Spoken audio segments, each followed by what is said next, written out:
Meu.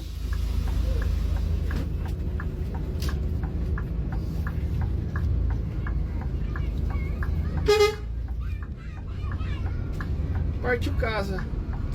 Só que antes, graças a Deus, viagem finalizada com sucesso. Graças a Deus. Limpar o ônibus agora, que é a parte mais difícil da viagem. Que não é a cereja do bolo.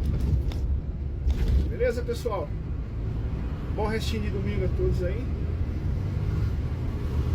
Tchau, obrigado. Abraço.